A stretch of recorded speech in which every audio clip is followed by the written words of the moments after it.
బీసీలు 41 అంటే 33 వచ్చింది. అంటే దాదాపు 8% తగ్గింది వాళ్ళకి అక్కడ.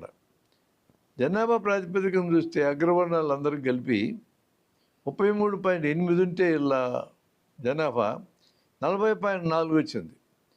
అంటే న్యాయంగా బీసీలకు అందాల్సినటువంటి వాటా అగ్రకులాలు తీసేసుకున్నాయి.